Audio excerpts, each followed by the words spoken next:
ನನಗೆ ನೋಡಿ ರಾಜ್ಯಸಭೆಯಲ್ಲಿ ಉಲ್ಟಾ ಓಟ್ ಹಾಕ್ತಾರೆ. ಬೆಳಿಗ್ಗೆ ಒಂದು ಸ್ಟೇಟ್ಮೆಂಟ್ ಕೊಟ್ಟರು ಏನಂತ ಖಾಲಿ ಪೇಪರ್ ಹಾಕಿವ್ರಿ.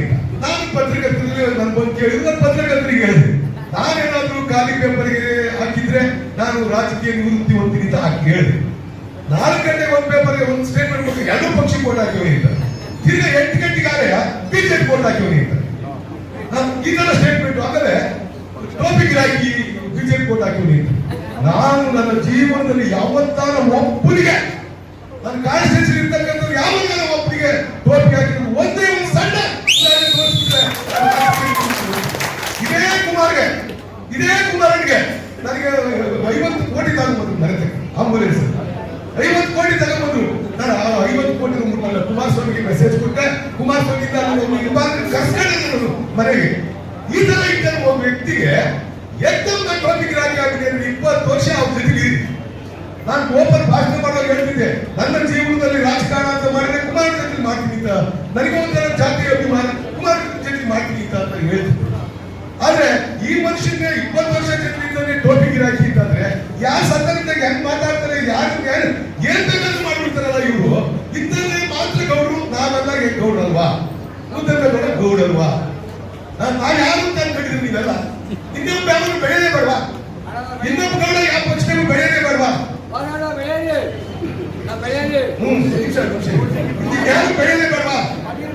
ಈಗ ಟಿಕೆಟ್ ಕೊಟ್ಟವ್ರೆ, ಯಾವ ಗೌಡ ಕೊಟ್ಟವ್ರೆ, ಯಾವ ಗೌಡ ಕೊಟ್ಟವ್ರೆ? ಇಲ್ಲಿ 3 ತಗೊಂಡವ್ರೆ. 1 ಟಿಕೆಟು ಅಳಿಯ, ಇನ್ನೊಂದು ಟಿಕೆಟು ಮಗ, 3ನೇ ಟಿಕೆಟು ಅಮ್ಮ. 4ನೇ ಕೋಲಾರ ರಿಸರ್ವೇಶನ್ ಇಲ್ಲ ಸೊಸೆ. ನಿಮ್ಗೆ ಗೌಡ ಬಂದಿದ್ದೇನು? ನಿಮ್ಗೆ ಕಿರೀಟ ಎಂಬುದೈತೆ ಗೌಡಿಗೆ. ನಮ್ಮೂರೆಲ್ಲ ಹಳ್ಳಿಲಿರೋ, ರಾಜ್ಯದಲ್ಲಿರೋ, ಕಿಪ್ನಲ್ಲಿರೋ, ಇಲ್ಲೆಲ್ಲೋ ಇದಕ್ಕೆ ನಿಮ್ಗೆ ಗೌಡಿಗೆ ಅವರಿಂದ ಸಿಕ್ಕಿರ್ತಕ್ಕಂಥ ಪ್ರತಿಫಲ ಏನು?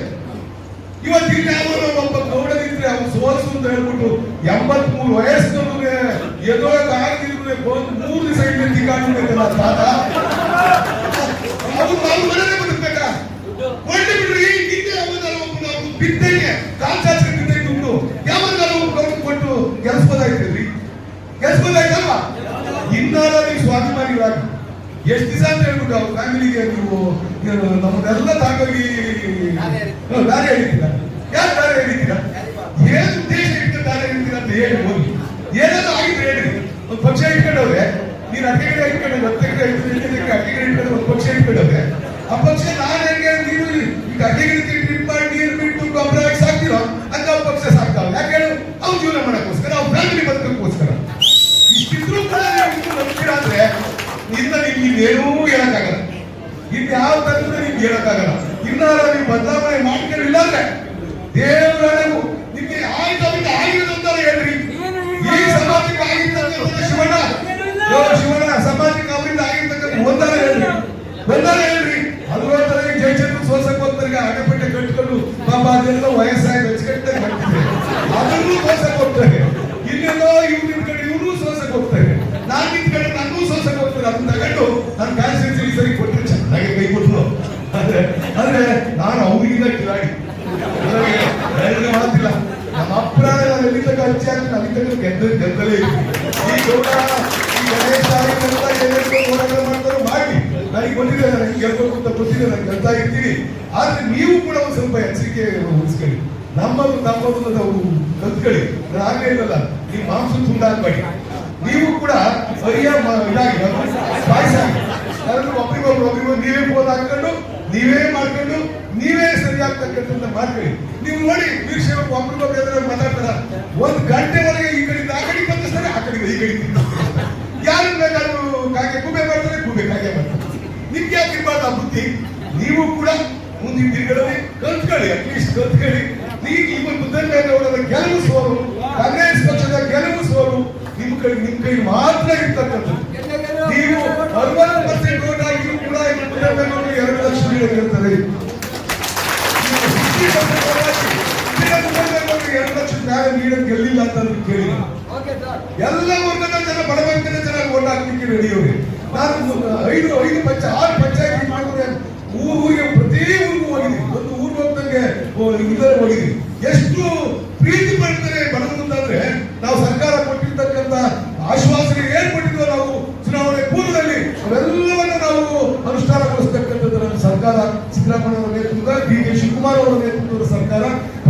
ಪ್ರಸಾದ್, ರಾಜಣ್ಣ ಎಲ್ಲರೂ ಕ್ಯಾಬಿನೆಟ್ ಎಲ್ಲರೂ ಡಿಸೈಡ್ ಮಾಡಿದ್ದಾರೆ. ಆ ಗ್ಯಾರಂಟಿಗಳು ಎಷ್ಟು ಸುಭದ್ರತೆಯನ್ನ ಕುಟುಂಬಗಳಿಗೆ ತಂದು ಕೊಟ್ಟಿದ್ದಾರೆ ಅಂತಂದ್ರೆ ಆ ಬಡವರಿಗೆ ಅದು ಸಿಗ್ತಕ್ಕಂಥದ್ದು ಯಾರು ಅನುಭವಿಸ್ತಾರೋ ಅವ್ರಿಗೆ ಗೊತ್ತಿರ್ತಕ್ಕಂಥ. ಕುಮಾರಣ್ಣ ಹೇಳ್ತಾರೆ, ನಿಮ್ಗೆಲ್ಲ ಗೊತ್ತಿದೆ, ಮಹಿಳೆಯರು ದಾರಿ ತಪ್ಪಿಟ್ಟವ್ರೆ. ಯಾರು ದಾರಿ ತಪ್ಪಿದ್ರು? ದಾರಿ ತಪ್ಪಿದ ಮಗ ನೀನು, ಅದು ಗೊತ್ತಿದೆ. ಈ ಚರ್ಚೆ ಬಗ್ಗೆ ಎಲ್ಲ ದಾರಿ ತಪ್ಪಿದ್ಯಾ, ಹೆಂಗೆ ಮಾಡ್ದೆ, ಅದ್ಯಾರು ಒಬ್ಬರು ಕಟ್ಕೊಂಡು ನಾವು ಕಟ್ಕೊಂಡಿದ್ದೀವಿ ಹೇಳಿ ಯಾರಿಗೆ ದಾರಿ ತಪ್ಪಿದ್ರು? ಇನ್ನೂ ಅವ್ರಿಗೆ ಹೋಗ್ತಿರಲ್ರಿ, ದಾರಿ ತಪ್ಪಿದ ಮಗನಿಂದ ಹೋಗ್ತೀರಾ. ನಮ್ಮ ಹೆಣ್ಮಕ್ಳ ಎಲ್ಲೋ ಚೆನ್ನಾಗಿ ಗಂಡ ಸಂಸಾರ ಮಾಡ್ತಾರೆ. ಇಡೀ ಹೆಣ್ಣು ಜಾತಿಗೆ ಅವಮಾನ ಮಾಡೋ ರೀತಿಯಲ್ಲಿ ಇವರು ಗ್ಯಾರಂಟಿ ಕೊಟ್ಬಿಟ್ಟು ನಮ್ಮ ಹೆಣ್ಣು ಮಕ್ಕಳು ದಾರಿ ತಪ್ಪಿದ್ರು ಅಂತಕ್ಕಂಥದ್ದನ್ನ ಹೇಳ್ತಾರೆ. ಅದರಿಂದ ದಾರಿ ತಪ್ಪಿದ ಮಗ ಕುಮಾರಣ್ಣ, ನೀವು ಅವನ್ನ ಅನುಕರಣೆ ಮಾಡ್ತಕ್ಕಂಥದ್ದನ್ನ ಅವನ್ನ ಫಾಲೋ ಮಾಡ್ತಕ್ಕಂಥದ್ದನ್ನ ದಯಮಾಡಿ ಮಾಡಬೇಡಿ. ಈ ಚುನಾವಣೆಗೆ ಸಮಯ ಅನುಭವ ಇದೆ. ಇನ್ನೊಂದು ಸರಿ ಯಾವ್ದಾದ್ರು ಸಿಗ್ದಲ್ಲಿ ಮಾತಾಡ್ತೀನಿ, ಜಾಸ್ತಿ ಜನ ಮಾತಾಡಬೇಕಾಗುತ್ತೆ.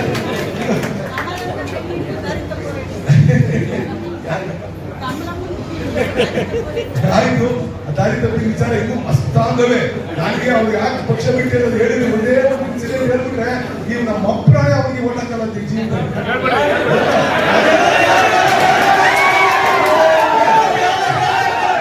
ಮಾಡಿ ಒಂದೇ ಒಂದು ಮೋಸ ನಿಮ್ಗೆ ಹೇಳ್ಬಿಟ್ರೆ ಅಭಿಪ್ರಾಯ ಹೇಳಲ್ಲ. ಇನ್ನೊಂದ್ಸರಿ ಹೇಳ್ತೀನಿ,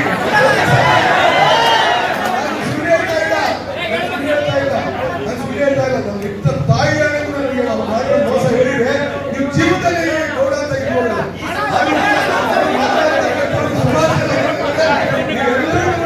ನೀವೆಲ್ಲರೂ ಕೂಡ ದಯಮಾಡಿ ಯಾರು ಏನೇ ಹೇಳಿ ಏನೇ ಬರಲಿ, ನೀವೆಲ್ಲರೂ ಅಟ್ಲೀಸ್ಟ್ 3ಕ್ಕೆ ಲಿಂಗಾಯತ 98% ಹಾಕಿದ್ರೆ ನೀವು ಅಟ್ಲೀಸ್ಟ್ 80% ಕಾಂಗ್ರೆಸ್ಗೆ ಓಟ್ ಹಾಕ್ತಕ್ಕಂಥ ಮಾಡಿ ನಮ್ಮ ಸಮಾಜದ ಗೌರವವನ್ನು ಉಳಿಸ್ತಕ್ಕಂಥ ಕೆಲಸವನ್ನ ನೀವೆಲ್ಲರೂ ಸೇರಿ ಮಾಡ್ತಕ್ಕಂಥ ಕೆಲಸವನ್ನ ನೀವು ಮಾಡಿದ್ದೀರ. ನೀವೆಲ್ಲರಲ್ಲಿ ಕಳಕಳಿಗೆ ಮನವಿ ಮಾಡ್ಕೊಳ್ತೀನಿ. ಎಲ್ಲರಿಗೆಲ್ಲ ಸುಸಂಸ್ಕೃತಿ ಇದ್ದೀರಾ. ಯಾವುದೇ ಫೋನಾಗಿ 2 ನಿಮಿಷಕ್ಕೆ ಒಂದಾಗುತ್ತಲ್ಲ, ನೀವು 2 ನಿಮಿಷಕ್ಕೆ ಒಂದಾಗಿ ಎಲ್ಲರೂ ಒಗ್ಗಟ್ಟಾಗಿ ಉತ್ತರಗಳಿಗೆ ಮತ ನೀಡೋ ಬಗ್ಗೆ ಕಾಂಗ್ರೆಸ್ ಪಕ್ಷ ನನ್ನ ಮೇಲೆ ಆರೋಪ ಮಾಡಿದ್ರೆ ನಾನು ಸಹಿಸಿಕೊಳ್ಳುವಷ್ಟು ನನಗೆ, ನಾನು ಹೊರಟ ಅಲ್ಲ. ನಾನು ನ್ಯಾಯಾಧೀಶರಾಗಿ ಕೆಲಸ ಮಾಡಿ ಬಂದಿರೋದು, ಮ್ಯಾಜಿಸ್ಟ್ರೇಟ್ ಆಗಿ ಕೆಲಸ ಮಾಡಿದ್ದೀನಿ. ನ್ಯಾಯದ ತಕ್ಕಡಿ ಹಿಡಿದು ಸಾವಿರಾರು ಜಡ್ಜ್ಮೆಂಟ್ ಬಂದಿದ್ದೀನಿ. ನನಗೆ ಯಾವ್ದು ಸತ್ಯ, ಯಾವ್ದು ಅಸತ್ಯ, ಯಾವ ನ್ಯಾಯ, ಯಾವ್ದು ಅನ್ಯಾಯ ಅಂತ ಗೊತ್ತಿದೆ. ನಾನು ನಮ್ಮ ನಾಯಕ, ನಮ್ಮ ಸಮಾಜದ ನಾಯಕರಿಗೆ ದ್ರೋಹ ಮಾಡುವಂತ ಕೀಳು ಮಟ್ಟದ ರಾಜಕಾರಣಿ ಅಲ್ಲ. ನನಗೆ ನನ್ನೇ ನೀವು ಯಾರಿಗೋ ಸಹಾಯ ಮಾಡಕ್ಕೆ ನನ್ನ ಹೆಸರು ಯಾಕೆ ಆ ನಾಯಕ ನನ್ನ ಮುಖಕ್ಕೆ ಹಾಕಿಸಿ ಬಸಿ ಬಿಡಕ್ಕೆ ಪ್ರಯತ್ನ ಮಾಡ್ತೀನಿ, ಮಾಡಬೇಡಿ ಅಂತ ನಾನು ನಮ್ಮ ಕೆಲವು ಸ್ನೇಹಿತರು ಏನೀಗ ನನ್ನ ಮೇಲೆ ಚುನಾವಣೆಯಲ್ಲಿ ಪ್ರಚಾರ ಮಾಡ್ತಾರೆ ಅವ್ರಿಗೋಸ್ಕರ ಹೇಳಿದ್ದೀನಿ.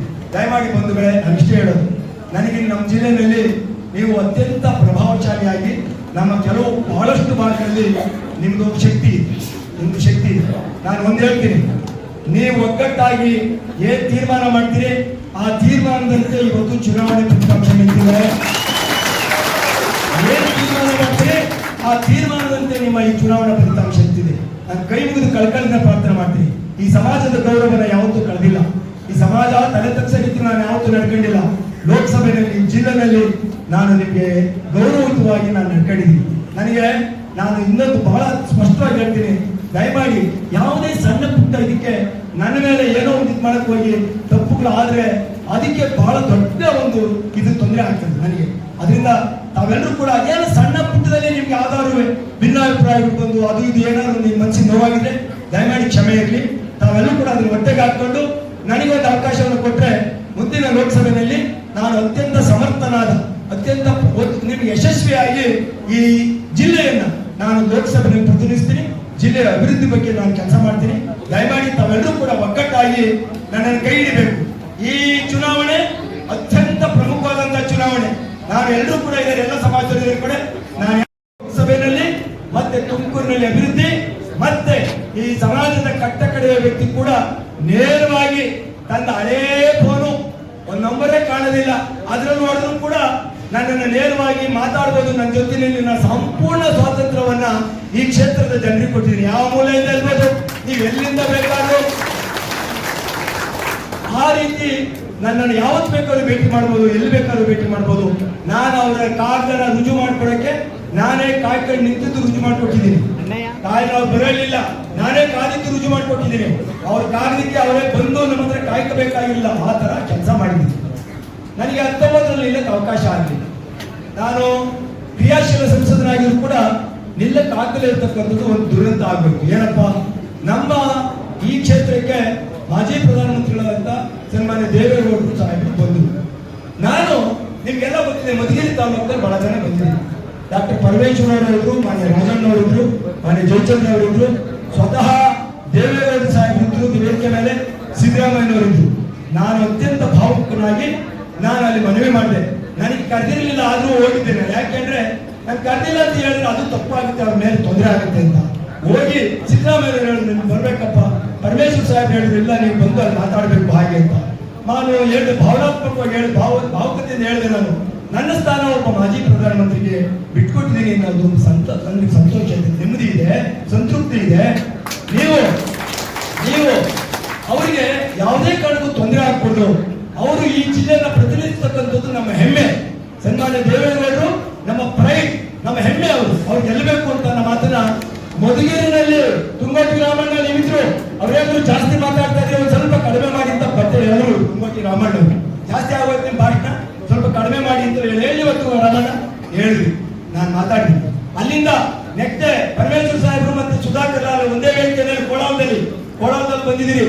ನಾನು ಹೋಗಿ ಭಾಷಣ ಮಾಡಿ, ದೇವೇಗೌಡರು ನಮ್ಮ ರಾಷ್ಟ್ರದ ಪ್ರಧಾನಮಂತ್ರಿಗಳಾಗಿದ್ದಂಥವರು, ಅವ್ರಿಗೆ ಈ ಜಿಲ್ಲೆಯಲ್ಲಿ ಗೌರವಿಸಬೇಕು, ಅವರು ನಮ್ಮ MP ಆದ್ರೆ ನಾನು ಸಂತೋಷ ಪಡ್ತೀನಿ ಅಂತ ಹೇಳಿದೆ. ಇವತ್ತು ವಕೀಲರು AP ರಂಗನಾಥ್ ಅವರು ಮೊನ್ನೆ MLC ನಿಂತಿದ್ರು. AP ರಂಗನಾಥ್ ಅವರು ಅಧ್ಯಕ್ಷರು ಬೆಂಗಳೂರು ವಕೀಲ ಸಂಘಕ್ಕೆ. ಇಡೀ ತುಮಕೂರು ಜಿಲ್ಲೆಯ ಎಲ್ಲ ಲಾಯರ್ಗಳನ್ನ ಇಲ್ಲಿ ಕಲೆ ಹಾಕೊಂಡು ನನಗೆ ಫೋನ್ ಮಾಡಿ, ಅಣ್ಣ ನೀವು ಬಂದು ಸ್ವಲ್ಪ ಎಮೋಷನಲ್ ಆಗಿ ಮಾತಾಡಬೇಕು, ನೀವು ಅಂದ್ರು. ಎಮೋಷನಲ್ ಆಗಿ ಮಂಜುನಾಥ ಚೌಲ್ಟ್ರಿನಲ್ಲಿ ಅತ್ಯಂತ ಭಾವುಕರಾಗಿ ನಾನು ಮಾತಾಡ್ತೀನಿ. ಯಾವುದೇ ಕಾರಣಕ್ಕೂ ಸನ್ಮಾನ್ಯ ದೇವೇಗೌಡರಿಗೆ ತೊಂದರೆ ಆಗಬಾರ್ದು, ಅವ್ರಿಗೆ ತೊಂದರೆ ಆದರೆ ನಾವು ತಲೆ ತಗ್ಸ್ಬೇಕಾಗುತ್ತೆ ಅಂತ ಮಾತನಾಡಿದ್ದೀನಿ. ಮತ್ತೆ ನನ್ನ ತೋಟದಲ್ಲಿ ಇವತ್ತು ತುಮಕೂರು ಗ್ರಾಮಾಂತರದ ಎಲ್ಲರೂ ಕಾರ್ಯಕರ್ತನ ಕರೆದು, ನಾನು ಗೌರಿಶಂಕರ್ ಅವರು ಅವತ್ತು JDS MLA, ಗೋಪಾಲಯ್ಯನವರು ಕೂಡ JDS MLA, ಅವರ ಸಮ್ಮುಖದಲ್ಲಿ ನಮ್ಮ ಕಾರ್ಯಕರ್ತನೆಲ್ಲ ಕರೆದು, ನೀವು ದಯಮಾಡಿ ಎಲ್ಲರೂ ಕೂಡ ಗೌರಿಶಂಕರ್ ಜೊತೆ ಇಟ್ಕೊಂಡು ಕೆಲಸ ಮಾಡಿ ಗೌಡರಿಗೆ ನೀವು ಸಪೋರ್ಟ್ ಮಾಡಬೇಕು ಅಂತ ಭಾಷಣ ಮಾಡಿದ್ದೀನಿ. ನನ್ನನ್ನ ಕುಮಾರಸ್ವಾಮಿ ಅವರಾಗಲಿ ಒಂದು ಮಾತು ಕರಿಬೇಕಾಗಿತ್ತು. ನಾನು MP ಇದೆ, ಸಿಟ್ಟಿಂಗ್ MP. ನೀವು ಎಲೆಕ್ಷನ್ ನಡೀಬೇಕು, ನಾನೇ MP. ನನ್ನ ಒಂದು ಮಾತು ಕರಿಬೇಕಾಯ್ತು. ಮುಖ್ಯಮಂತ್ರಿ ಇದ್ರು, ನನ್ನ ಜೊತೆಲಿದ್ದಂತ ಮಾಜಿ ತಾಲೂಕ್ ಪಂಚಾಯತಿ ಮೆಂಬರಿಗೆ ಫೋನ್ ಮಾಡ್ಯಾರ, ಮಾಜಿ ಗ್ರಾಮ ಪಂಚಾಯತಿ ಅಧ್ಯಕ್ಷನಿಗೆ ಫೋನ್ ಮಾಡ್ಯಾರ, ಮಾಜಿ ಜಿಲ್ಲಾ ಪಂಚಾಯತ್ ಸದಸ್ಯನಿಗೆ ಫೋನ್ ಮಾಡ್ಯಾರ. ನನಗೊಂದು ಫೋನ್ ಮಾಡ್ಬೋದಾಯ್ತು, ಅಣ್ಣ ಏನಾಗಿದೆ ನೀನ್ ಮತ್ತು ಎಲ್ಲ ದೊಡ್ಡವ್ರ ಪರವಾಗಿ ಕ್ಯಾನ್ವಾಸ್ ಮಾಡೋದು ಅಷ್ಟೊತ್ತು ಕಾಲ ಮಾಡಿದ್ದೀನಿ ನಾನು. ಆದ್ರೂ ಒಂದು ಫೋನ್ ಬರಲಿಲ್ಲ. ನನ್ನ ತೋಟದ ಪಕ್ಕದಲ್ಲೇ 15 ಅಡಿಯಲ್ಲಿ ಹೋದ್ರು. ತುಮಕೂರು ಕುಣಿಗಲಲ್ಲಿ ಭಾಷಣ, ಹೆಬ್ಬೂರಲ್ಲಿ ಭಾಷಣ, CS ಪುರದಲ್ಲಿ ಭಾಷಣ, ಮತ್ತೆ ಇದರಲ್ಲಿ ತುರುವೇಕೆರೆಯಲ್ಲಿ ಭಾಷಣ, ದೋಣಿಕೆರೆಯಲ್ಲಿ ಭಾಷಣ, ಪಕ್ಕದಲ್ಲೇ ಹೋದ್ರು. ನನಗೊಂದು ಮಾತು ಅಟ್ಲೀಸ್ಟ್ ಬಂದು ಹೋಗಿದ್ರೆ ನಮ್ಮ ತೋಟದಲ್ಲಿ ಟೀ ಕುಡ್ಕೊಂಡು ಹೋಗಿದ್ರೆ ನಾನು ಹೆಮ್ಮೆ ಪಡ್ತಾ ಇದ್ದೆ. ನಾನು ಮಾಜಿ ಪ್ರಧಾನಮಂತ್ರಿಗೆ ಸೀಟನ್ನು ತ್ಯಾಗ ಮಾಡಿದ್ನಲ್ಲ, ಕನಿಷ್ಠ ಒಂದು ಫೋನ್ನ ನಿರೀಕ್ಷೆ ಮಾಡ್ತಾ ಇದ್ದೆ. ನಾನು ಕರೆನ ಮಾಡಲಿಲ್ಲ, ಇರಲಿ. TR ನಾಗರಾಜ್ ಅಂತ ಇದ್ದಾರಲ್ಲ ಇಲ್ಲಿ, ನಮ್ಮ ಜನತಾದಳದ ಅಧ್ಯಕ್ಷರು, ಕಾರ್ಯಾಧ್ಯಕ್ಷರಿಗೆ ಹೇಳಿದ್ರು ನನಗೆ, ಅಣ್ಣ ಇದು ಕುಮಾರಣ್ಣವ್ರು ಅದೇ ಏನಪ್ಪ ದೊಡ್ಡದಿದ್ದಾಗ ನಾನು ಕೇಳಿದೆ, TR ನಾಗರಾಜ್ ಯಾಕೆಂದ್ರೆ ನಿಮ್ಗೆ ಯಾಕೆ ಹೆಸರು ಹೇಳ್ತಾ ಇದ್ರೆ ನೀವು ಕೇಳಿದ್ರೆ ಗೊತ್ತಾಗಬೇಕಿದೆ. ಯಾಕೆಂದ್ರೆ ನಾನು ಮತ್ತೆ ಹೇಳ್ತೀನಿ ಆಮೇಲೆ. TR ನಾಗರಾಜ್ ಹೇಳಿ, ಕುಮಾರಸ್ವಾಮಿ ಅವ್ರನ್ನ ದಯಮಾಡಿ ಇನ್ನೊಂದ್ಸರಿ ಕಾರಣ ಅಲ್ಲೊಂದಿಲ್ಲೊಂದು ಗುಸುಗುಸು ಮಾತುಗಳು ಇಡೀ ಕ್ಷೇತ್ರದಲ್ಲಿ ಹೋದಾಗ ಹೊರಗಡೆ ಕ್ಷೇತ್ರದಿಂದ ಯಾರೋ ಮಾತಾಡ್ತಕ್ಕಂಥದ್ದು, ಮಡಿಕೇರಿಯಲ್ಲಿ, ಮಧುಗಿರಿನಲ್ಲಿ ಅಥವಾ ಚಿಕ್ಕೈನಲ್ಲಿ, ಕುಂಚಿಡಿಗಳೆಲ್ಲ ಯಾವ್ದು ಬೇರೆ ಪಕ್ಷಕ್ಕೆ ಮಾಡ್ತಾವ್ರಂತೆ, ಕಾಂಗ್ರೆಸ್ಗೆ ಮುದ್ದಮ್ಮೇಗೌಡರಿಗೆ ಮಾಡ್ತಾ ಇರುವಂತ ಮಾತುಗಳನ್ನ, ಅಲ್ಲಲ್ಲಿ ಅಪವಾದಗಳನ್ನ ನಮ್ಮ ಮೇಲೆ ಹೊರತಕ್ಕಂಥ ಮಾತುಗಳು ಅಲ್ಲಲ್ಲಿ ಕೇಳ್ಬೋದು. ಆ ಕಾರಣಕ್ಕೆ ಇಲ್ಲ, ನಮ್ಮ ಜನಾಂಗನೂ ಸಹ ಕಾಂಗ್ರೆಸ್ ಜೊತೆಗೆ ಭಾಗಿಯಾಗಿದೆ, ನಮ್ಮ ನಾಯಕರ ಜೊತೆ ಇದೆ. ಈ ಸರಿ ಮುದ್ದಮ್ಮೇಗೌಡರಿಗೆ ಕುಂಚಿಗ ಸಮಾಜದ ಕೈ ಹಿಡಿಯುತ್ತೆ ಅಂತಕ್ಕಂಥದ್ದನ್ನು ಸಾಬೀತುಪಡಿಸಬೇಕು, ನಮ್ಮ ಮುಖಂಡರ ಸಂಖ್ಯೆಯನ್ನು ತೋರಿಸಬೇಕು ಅಂತಕ್ಕಂಥ ಒಂದು ಸದುದ್ದೇಶ ಇಟ್ಕೊಂಡು ಇವತ್ತು ಈ ಸಭೆಯನ್ನು ನಡೆಯತಕ್ಕಂಥದ್ದು. ಇವತ್ತು ನಮ್ಮ ಮುಂದೆ 2 ಅಭ್ಯರ್ಥಿಗಳಿದ್ದಾರೆ. ಒಂದು SP ಮುದ್ದಮ್ಮೇಗೌಡರು, ಮತ್ತೊಂದು ಹೊರಗಡೆ ಬಂದಿರ್ತಕ್ಕಂಥ ಬೇರೆ ಜಿಲ್ಲೆಯವರಾಗಿರ್ತಕ್ಕಂಥ BJP ಅಭ್ಯರ್ಥಿ. ಇವತ್ತು ನಾವು BJP ಅಭ್ಯರ್ಥಿಗೆ ಹೋಲಿಸಿಕೊಂಡಾಗ ಸನ್ಮಾನ್ಯ ಮುದ್ದಮ್ಮೇಗೌಡರನ್ನ ಯಾಕೆ ಆಯ್ಕೆ ಮಾಡ್ಕೋಬೇಕು ಅಂತಕ್ಕಂಥದ್ದು ಮುಂದಿರ್ತಕ್ಕಂಥ ಬಹುದೊಡ್ಡ ಪ್ರಶ್ನೆ. ಬಂಧುಗಳೇ, ಕಳೆದ ಬಾರಿ ಏನು ಲೋಕಸಭಾ ಸದಸ್ಯರಾಗಿಕೊಂಡು ಕಳೆದ ಚುನಾವಣೆಯಲ್ಲಿ ಅವರಿಗೆ ನಮ್ಮ ಪಕ್ಷದ ಹೈಕಮಾಂಡ್ ತೀರ್ಮಾನದಂತೆ ಒಂದು ಒಡಂಬಡಿಕೆಯನ್ನು ಮಾಡಿಕೊಂಡಿದ್ದ ಹಿನ್ನೆಲೆಯಲ್ಲಿ ಮುದ್ದನ್ಮೇಗೌಡರಿಗೆ ಟಿಕೆಟ್ ಕೈ ತಪ್ಪು ಹೋಯಿತು. ಅವರು ತ್ಯಾಗವನ್ನ ಮಾಡಿದ್ರು. ಆದಿ ಸಂಸದರು ಕೇವಲ 44 ಜನ ಸಂಸದರು ಭಾರತ ಸರ್ಕಾರದಲ್ಲಿ ಇದ್ರು ಸಹ ಕಾಂಗ್ರೆಸ್ ಪಕ್ಷದಿಂದ ಅವರು ಪ್ರೆಸೆಂಟ್ MP ಇದ್ರು ಸಹ ಅವರು ತಮ್ಮ ತ್ಯಾಗದಿಂದ ಅವರು ಟಿಕೆಟ್ ಅನ್ನು ವಂಚಿತರಾಗಿ ಇವತ್ತು ನಿಲ್ಲಬೇಕಾಗಿತ್ತು. ಹಾಗಾಗಿ ಅವರಿಗೆ ಹಲವು ರೀತಿಯಲ್ಲಿ ಸಂಕಟ ನೋವು ಆಗಿದ್ದು ಆ ಸಂದರ್ಭದಲ್ಲಿ ಯಾರೇ ಆಗಿದ್ರು ಸಹ ಅವರಿಗೆ ನೋವಾಗಿರ್ತಕ್ಕಂಥ ಸಂದರ್ಭದಲ್ಲಿ ಅವರು ಪಕ್ಷವನ್ನ ಬಿಡ್ತಕ್ಕಂಥ ತೀರ್ಮಾನ ಕೈಗೊಂಡ್ರು. ಆದ್ರೆ ಯಾವುದೇ ಕಾರಣಕ್ಕೆ ಎಲ್ಲೂ ಸಹ ಹೋಗಿ ಇರ್ತಕ್ಕಂಥ ಒಡಂಬಡಿಕೆ ಅಭ್ಯರ್ಥಿಗೆ ಮತವನ್ನು ನೀಡಬೇಡಿ ಅಂತಕ್ಕಂಥದ್ದನ್ನಾಗ್ಲಿ ಅವ್ರ ಚುನಾವಣೆ ಭಾಷಣವನ್ನು ಮಾಡಿದಂತಾಗ್ಲಿ ನಾವೆಲ್ಲೂ ಕಂಡಿಲ್ಲ. ಆದ್ರೆ ಏನೋ ಒಂದ್ ಕಡೆ ಅಪಪ್ರಚಾರಗಳನ್ನು ಮಾಡಿಕೊಂಡು ಇವತ್ತು ಮಾಡ್ತಾ ಇರ್ತಕ್ಕಂಥದ್ದನ್ನ ನೋಡ್ತಾ ಇದ್ದೇವೆ. ಇವತ್ತು ಲೋಕಸಭಾ ಅಭ್ಯರ್ಥಿ ಆಗಿದ್ದ ಮುದ್ದನ್ಮೇಗೌಡರು ನೀವೆಲ್ಲ ನೋಡಿರೋದ್ರಿಂದ 5 ವರ್ಷಗಳ ಕಾಲ ಬಹಳ ಅದ್ಭುತವಾಗಿ ತುಮಕೂರು ಜಿಲ್ಲೆಯಲ್ಲಿ ಇಲ್ಲಿವರೆಗೆ ಸಂಸದರಾಗಿ ಪ್ರತಿಷ್ಠಿರ್ತಕ್ಕಂಥ ಯಾವುದೇ ಒಬ್ಬ ವ್ಯಕ್ತಿ ಮಾಡಿದ ರೀತಿಯಲ್ಲಿ ಒಂದು ಉತ್ತಮವಾಗಿರ್ತಕ್ಕಂಥ ಕೆಲಸವನ್ನು ಮಾಡಿದ್ದಾರೆ ಅಂತಕ್ಕಂಥದ್ದು ನಮ್ಮ ಕಣ್ಣಿಂದ ಇರ್ತಕ್ಕಂಥದ್ದು. ಯಾಕಂದ್ರೆ ಅವರು ಸಂಸತ್ ಸದಸ್ಯರಿಗೆ ಪಾರ್ಲಿಮೆಂಟ್ ನಡೆದಂತ ನಡವಳಿಕೆ, ಅವರು ನಮ್ಮ ಜಿಲ್ಲೆಯ ಪರವಾಗಿ ಎದ್ದಂತ ಧ್ವನಿ, ನಮ್ಮ ಕರ್ನಾಟಕ ಸರ್ಕಾರದ ಪರವಾಗಿ ಅವರು ಕೈಗೊಂಡಂತ ಪಾರ್ಲಿಮೆಂಟ್ ನಡೆದಂತ ರೀತಿ ನೋಡಿದಾಗ ಅವರು 16 ಬಾರಿ ಪಾರ್ಲಿಮೆಂಟ್ ಅಲ್ಲಿ ನಮ್ಮ ಜಿಲ್ಲೆಯ ಸಮಸ್ಯೆಗಳ ಬಗ್ಗೆ ಸ್ಪಂದಿರ್ತಕ್ಕಂಥದ್ದು, ಅವರು ಪಾಸ್ಪೋರ್ಟ್ ಆಫೀಸರ್ ತಂದಿರ್ತಕ್ಕಂಥದ್ದು, ಇಸ್ರೋ ಸಂಸ್ಥೆಯ ತುಮಕೂರು ನಗರಕ್ಕೆ ತಂದಿರ್ತಕ್ಕಂಥದ್ದು, ಇವತ್ತು HMT ಕಾರ್ಖಾನೆಯ ಜಾಗವನ್ನು ಪರಬಾರಿ ಖಾಸಗಿ ಕೊಡ್ತಕ್ಕಂಥ ತೀರ್ಮಾನವನ್ನ ಮಾಡಿದ್ರು. ಅಲ್ಲಿ ಸಂಸದರಾಗಿರ್ತಕ್ಕಂಥ ಕೆಲವರು ಅದಕ್ಕೆ ಬಹಳ ಒಳ್ಳೆ ರೀತಿಯ ಪ್ಲಾನ್ ಮಾಡಿದ್ರು. ಆದ್ರೆ ಅದನ್ನು ಯಾವುದೇ ರೀತಿ ಕೈ ಬಿಟ್ಟು ಹೋಗಬಾರ್ದು ಅಂತಕ್ಕಂಥದ್ದನ್ನು ಮಾಡಿ ಇವತ್ತು ಮುದ್ದನ್ಮೇಗೌಡರು ಇಸ್ರೋ ಸಂಸ್ಥೆಗೆ ಜಾಗವನ್ನ 120 ಎಕರೆ ಜಾಗವನ್ನು ಕೊಡಿಸ್ಕೊಂಡಿರ್ತಕ್ಕಂಥದ್ದು, ತೆಂಗು ಬೆಳೆಗಾರರ ಬಗ್ಗೆ ಪಾರ್ಲಿಮೆಂಟ್ ಅಲ್ಲಿ ಮಾತಾಡಿರ್ತಕ್ಕಂಥದ್ದು, ಮತ್ತೆ ಭಾರತ ರತ್ನ ಕೊಡಬೇಕಾದ ಶಿವಕುಮಾರ ಸ್ವಾಮಿಗಳ ಪರವಾಗಿ ತನ್ನ ಧ್ವನಿಯನ್ನ ಪಾರ್ಲಿಮೆಂಟ್ ಅಲ್ಲಿ ಎತ್ತಿರ್ತಕ್ಕಂಥದ್ದು, ಇಂಥ ಹಲವಾರು ಇವತ್ತು ಜನಪರ ಕಾರ್ಯಕ್ರಮಗಳ ಬಗ್ಗೆ ಮುದ್ದನ್ಮೇಗೌಡರು ಧ್ವನಿ ಎತ್ತಿರ್ತಕ್ಕಂಥದ್ದು ನಿಮ್ಮೆಲ್ಲರಿಗೂ ಗೊತ್ತಿರ್ತಕ್ಕಂಥದ್ದು. ಹಾಗಾಗಿ ಇವತ್ತು ನಮ್ಮನ್ನ ಪ್ರತಿನಿಧಿಸ್ತಕ್ಕಂಥ ವ್ಯಕ್ತಿ, ನಮ್ಮ ಸಮಸ್ಯೆಗೆ ಹತ್ತಿರವಾಗಿರ್ತಕ್ಕಂಥ ವ್ಯಕ್ತಿ, ಅವರು ನಮ್ಮ ಪೂರ್ವವಾಗಿರ್ತಕ್ಕಂಥ ವಾತಾವರಣವನ್ನ ಸೃಷ್ಟಿ ಮಾಡ್ತಕ್ಕಂಥ ವ್ಯಕ್ತಿ ನಮ್ಗೆ ಬೇಕು ಅನ್ನೋ ಕಾರಣಕ್ಕೆ ಇವತ್ತು ಮುದ್ದನ್ಮೇಗೌಡರನ್ನ ನಮ್ಮ ಎಲ್ಲ ನಾಯಕರು ಇವತ್ತು ವೇದಿಕೆ ಮೇಲೆ ಕೂತಿರ್ತಕ್ಕಂಥ ನಾಯಕರು ರಾಜೇಂದ್ರರಾದಾಗಿ ಪ್ರವೇಶ ರಾದಾಗಿ ಇವತ್ತು ಮುದ್ದನ್ಮೇಗೌಡರು ಸೂಕ್ತವಾಗಿರ್ತಕ್ಕಂಥ ಅಭ್ಯರ್ಥಿ. ಇವತ್ತು ಕಾಂಗ್ರೆಸ್ಗೆ ಗೆಲ್ಲತಕ್ಕಂಥ ಒಬ್ಬ ಅಭ್ಯರ್ಥಿ ಆಗಿದ್ರೆ ಅದು ಮುದ್ದನ್ಮೇಗೌಡರು ಮಾತ್ರ ಅಂತಕ್ಕಂಥ ಮನಗಂಡು, ಮತ್ತೆ ಮುದ್ದನ್ಮೇಗೌಡರಿಗೆ ಅವರು ನೋವನ್ನ ಸಂಕಟದಲ್ಲಿ ಪಕ್ಷವನ್ನ ತ್ಯಾಗ ಮಾಡಿದ್ರೆ ಪಕ್ಷಾಂತರ ಮಾಡಿದ್ರು. ಆದ್ರೆ ಅವ್ರಿಗೆ ಅಲ್ಲೂ ಮೋಸ ಆಗ್ತಿದೆ ಅಂತಕ್ಕಂಥದ್ದನ್ನು ನಮ್ಮ ನಾಯಕರು ಮನಗಂಡು ಇವತ್ತು ಅವರನ್ನು ತಂದು ಕಾಂಗ್ರೆಸ್ ಪಕ್ಷದ ಅಭ್ಯರ್ಥಿ ಆಗ್ರಹಿಸಿದ್ದಾರೆ. ಇವತ್ತು ಅಂತ ಅಭ್ಯರ್ಥಿಯನ್ನ ನಾವು ಗೆಲ್ಲೋದಕ್ಕೆ ಇವತ್ತು ಅಪಪ್ರಚಾರಗಳು, ಯಾಕೆಂದ್ರೆ ಇವತ್ತು ಹೊರಗಡೆಯಿಂದ